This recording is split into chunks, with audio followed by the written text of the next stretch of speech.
Welcome to Adult Learning and Leadership, Understanding Your Own Adult Education Leadership Style.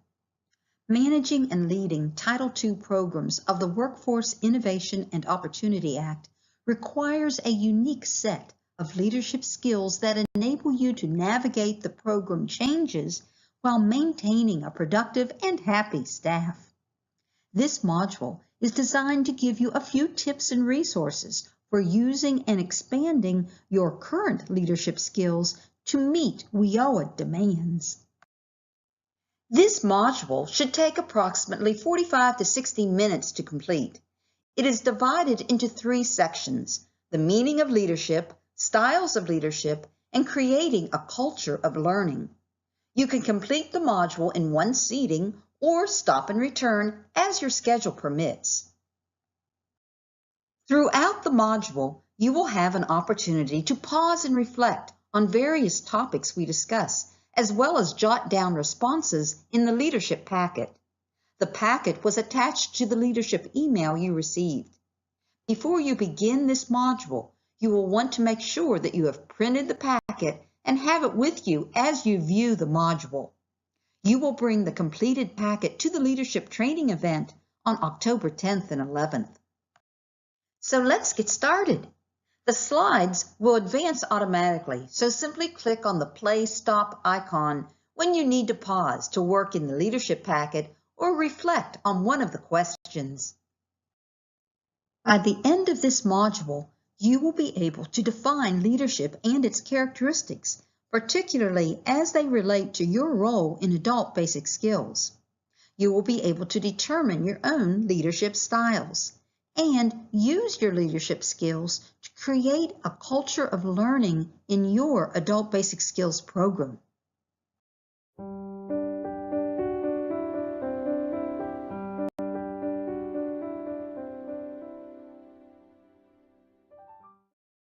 Let's begin with exploring the meaning of leadership, particularly in the context of adult basic skills.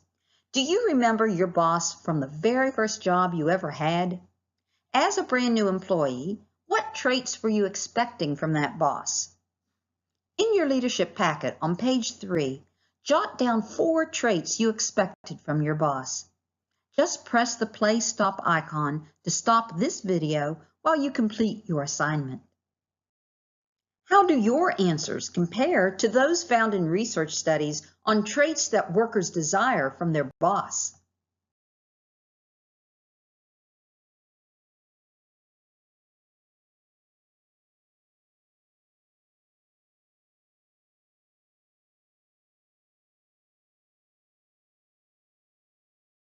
When you were employed in your very first job, did you primarily play a follower or a leader role?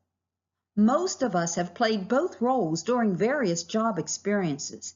Even as a leader, we are sometimes also a follower. Leadership and followship have an expected interaction. Leaders need followers, and followers need leaders.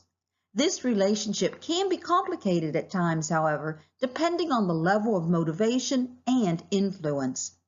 Good leaders know and understand what followers need and want. Your adult basic skills staff, like all followers, want a feeling of community where they can work towards a common goal. They want the challenge and fulfillment of being part of something significant. They want meaning, passion, and purpose. They want to relate to one another as human beings. Followers want to work for an experienced leader who will motivate, guide, and mentor them. Followers want to matter, especially to the leaders with whom they work.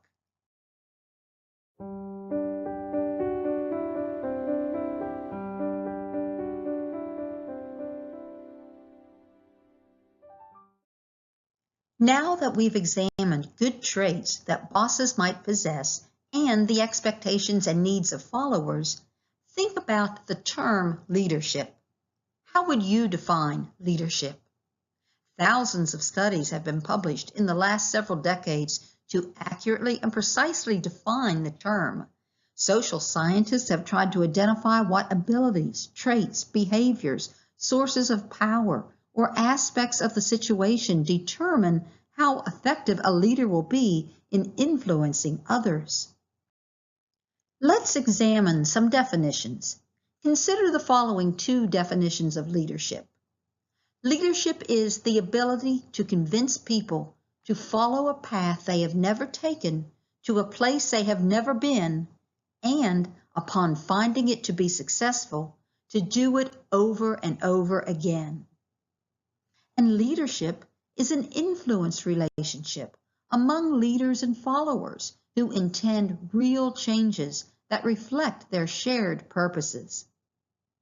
Given the changes that the Workforce Innovation and Opportunity Act has created in the field of adult education, do these definitions seem to fit?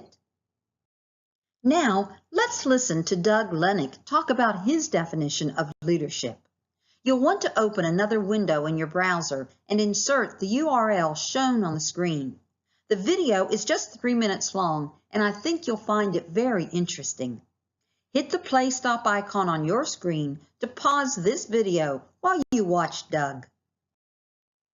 Reflect on the 3 definitions you've seen so far.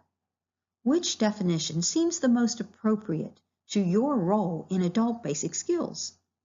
Do they all fit? Or think about what your own definition of adult education leadership might be. Jot down your answers on page 3 of the leadership packet. Have you seen young children in a group? Often it is easy to see a leader influencing the others. Does that make you wonder whether leadership is genetic or whether it is learned? Although there have been articles written on both sides of this question, there is no evidence to show that people are born with a gene that will make them a good leader. The truth is that leadership is an observable set of skills and abilities that is useful in most situations. Good leaders are made, not born.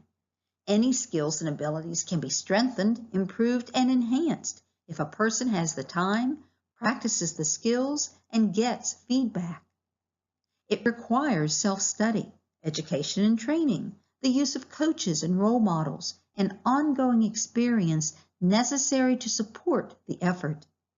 If you have the desire, motivation, and willpower, you can become an effective leader.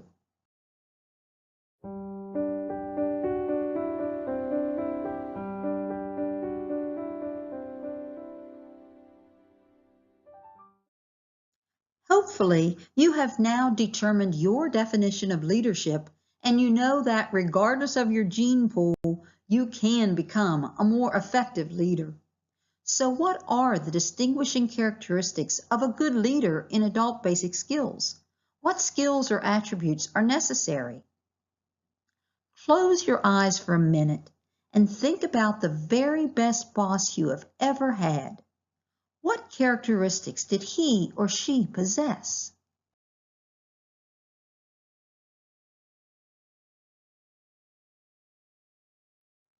Let's see if any of those characteristics resembled these.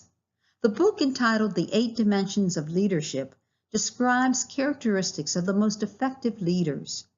These include commanding, pioneering, energizing, affirming, inclusive, humble, deliberate, and resolute. What does each mean? See if you can match the characteristics with their correct definition by completing the chart on page 4 of your leadership packet.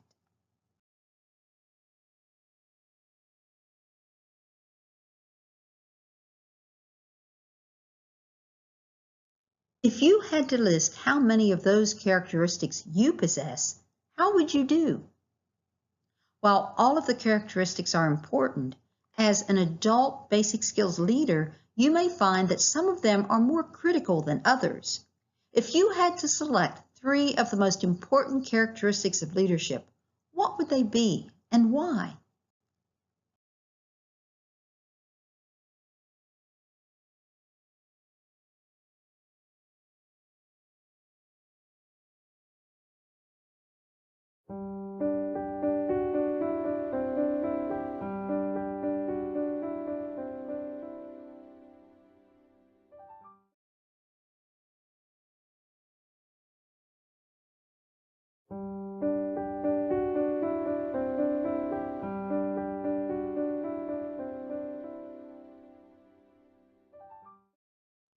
When you think of the term leader, does anyone in particular come to mind? In your leadership packet on page 5, jot down 5 leaders whom you feel exemplify effective leadership styles.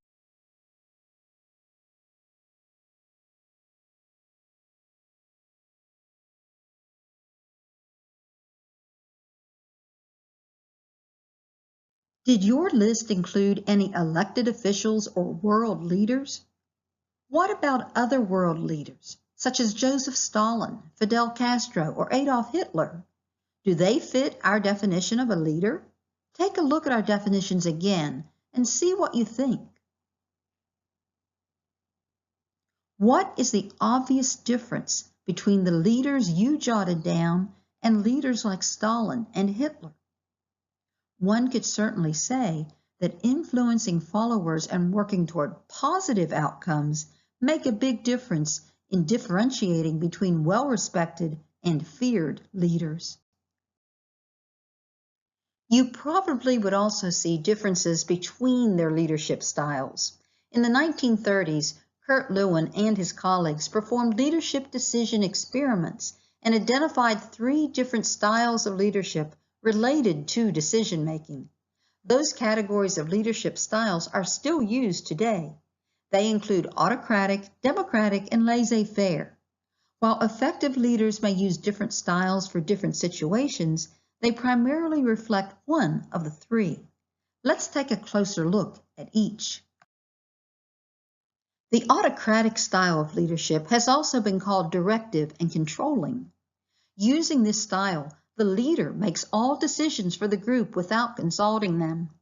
The autocratic leader explains what needs to be done, when it should be done, and how it should be done.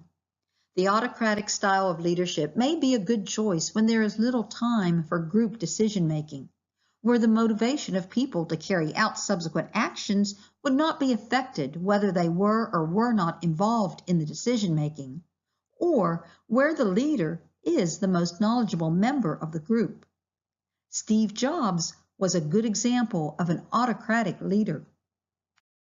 Have you had an autocratic boss who made decisions without input or involvement from staff members? If so, think about how that made you feel and how it affected your motivation.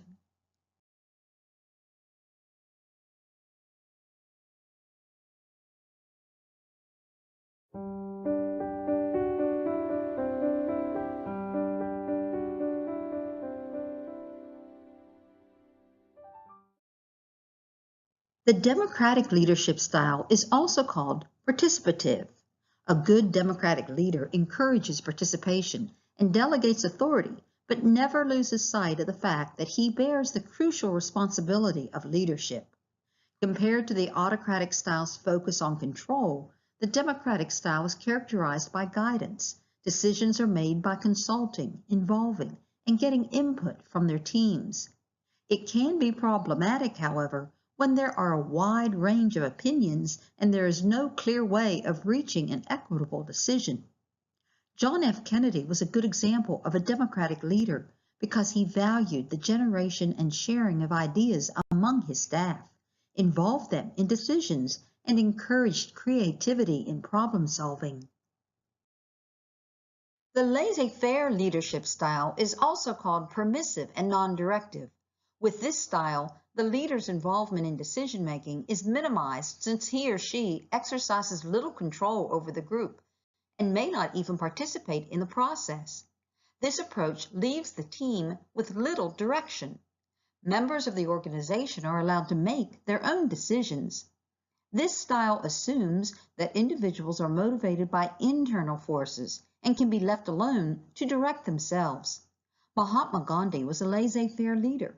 Gandhi believed that people should lead by example and be the change that they wish to see in the world so that others can follow. There are situations when the laissez-faire approach can be effective, especially when the leader has a team of highly motivated, skilled, confident, and capable people who have produced excellent work in the past. Now it's your turn to reflect on your own style of leadership. Which of these leadership styles reflect you? Autocratic, democratic, or laissez-faire? Do you tend to be a combination?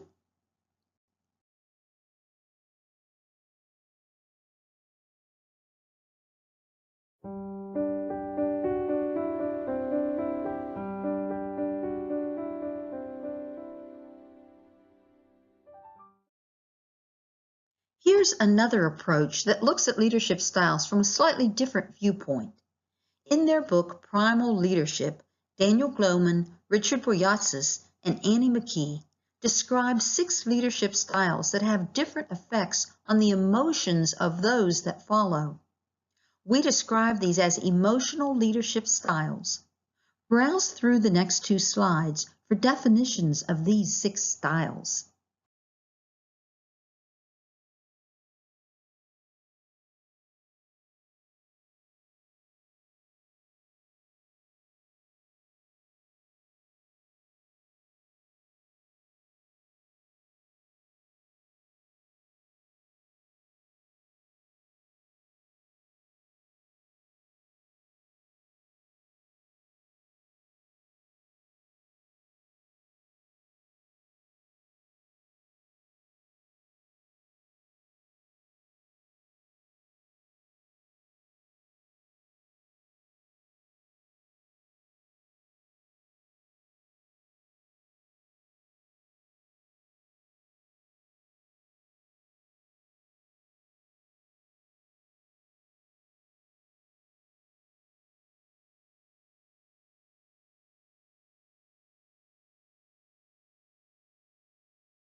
Did any one or combination of these styles characterize you and your role in adult basic skills? The emotional style that individuals use will be based on a combination of their own beliefs, values, and preferences, as well as the organizational culture and norms which will encourage some styles and discourage others. Any leader can use any style, but a mixture is generally the most effective approach. In order to have an effective emotional leadership, a leader should have self-awareness and great emotional control. She should have the ability to read other people and learn what others are thinking and feeling.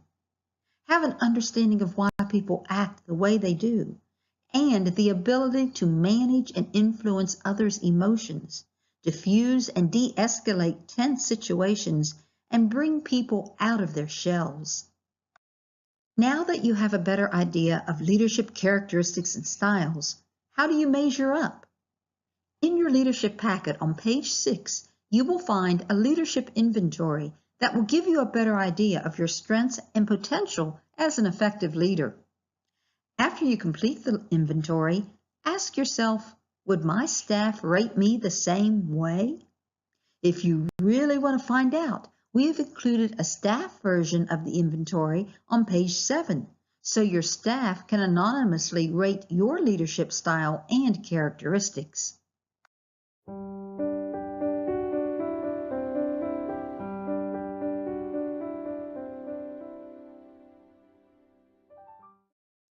Do you remember when we talked about the book Wisdom of Crowds by James Surowiecki during our previous trainings?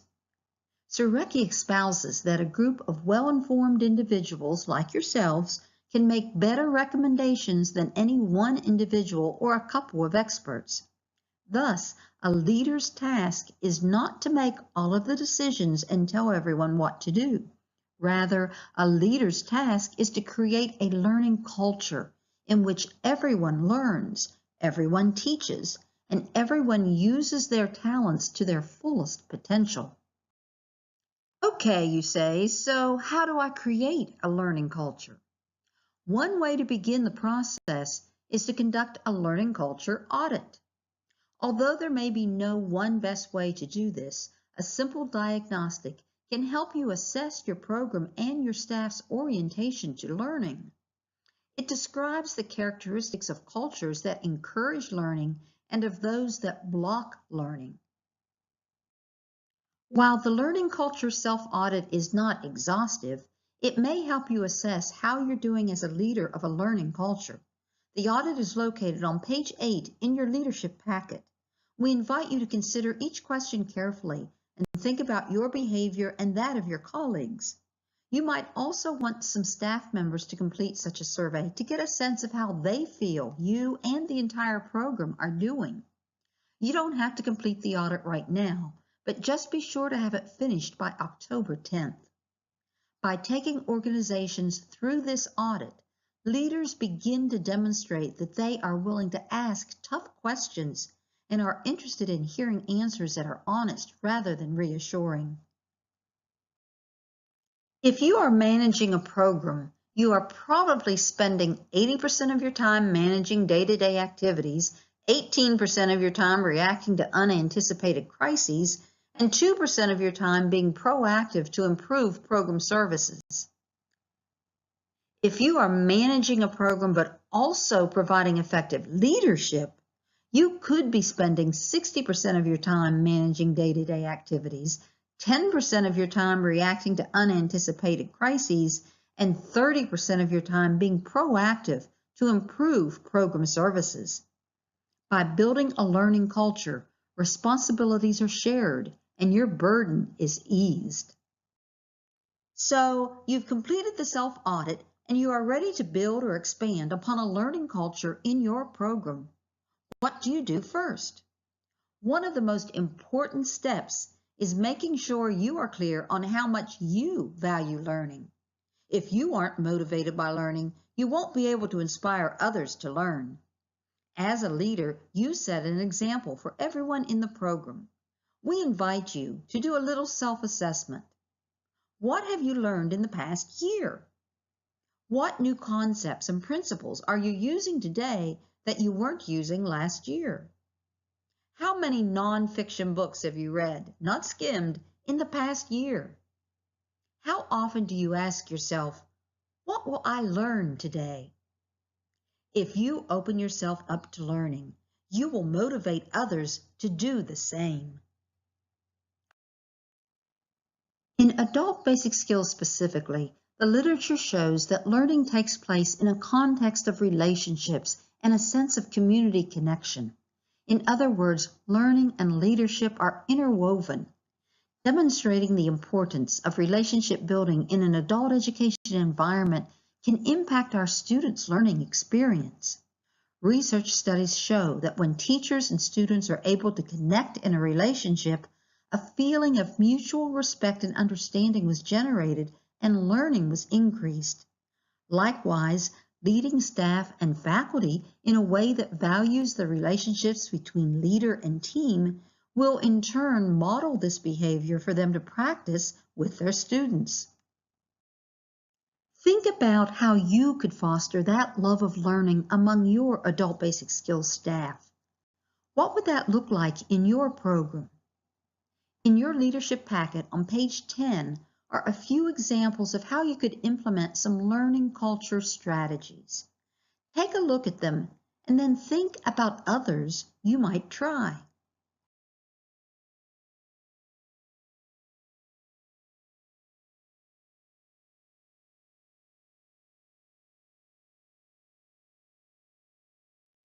Part of being a proactive leader involves dealing with change. This t-shirt is as good an indication as any that many of us tend to resist change, even though we know it is good for us. A good number of us, including your staff, are comfortable with the known and uncomfortable with the unknown. If your program is to survive and keep pace with the escalating focus on WIOA's program quality, performance, and career infusion, you must be willing to overcome the human desire to maintain a sense of equilibrium. If your students are to prosper in an increasingly more complex world, you must enable your staff to reinvent adult education to meet those changing needs. You must take the risk of embracing a bold vision that challenges the status quo.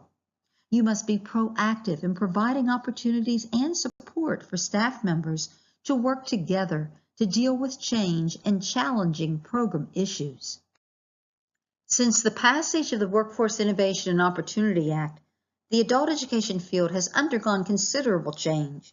An increased focus on integrated education and training, student performance, coupled with increased partnerships with business and workforce centers, timely and accurate data collection, a higher level of research-based instruction, are only a few of the changes we have experienced.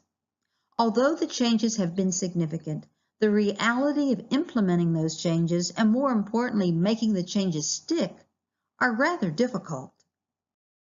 Competent management is required to keep change efforts on track, but for most programs, the bigger challenge is leading change.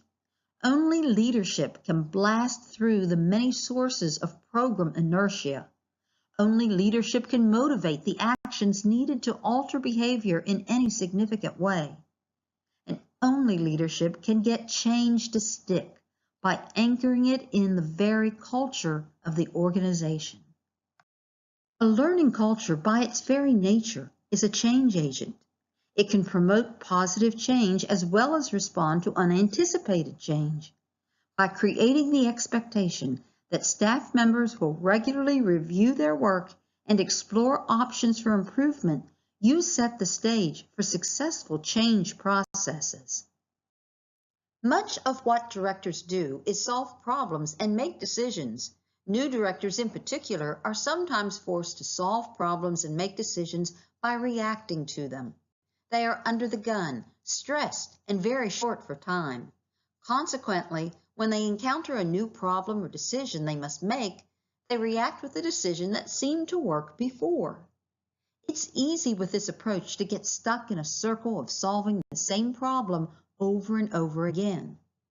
Effective leaders deal with problems differently. They use a sound and rational approach to problem solving and engage their staff in the process. Remember our adage, people don't argue with what they help to create? One of the best ways to turn a naysayer around is to involve him or her in the decision-making and problem-solving process. In their research at the National Center for the Study of Adult Learning and Literacy, entitled How Teachers Change, Chris Smith and Judy Hoffer found that teachers will change their teaching behavior if they can get together regularly and discuss and solve problems facing their program. Just as you engaged your staff thus far to deal with proactive issues such as identifying and replacing weak program components, you also need to engage them in reactive involvement, solving problems that arise. By doing so, your staff will be more likely to adapt and embrace the changes, and your chances of finding meaningful solutions to problems increases significantly. Read the examples of proactive and reactive involvement in your leadership packet on page 11. What are some other strategies that you can use to involve the staff in problem solving? This concludes Adult Learning and Leadership. We hope that you have gained a few tidbits and a better understanding of your own leadership style. Additional resources are included in your activity packet. Don't forget to bring your completed packet with you on October 10th. We look forward to seeing you again.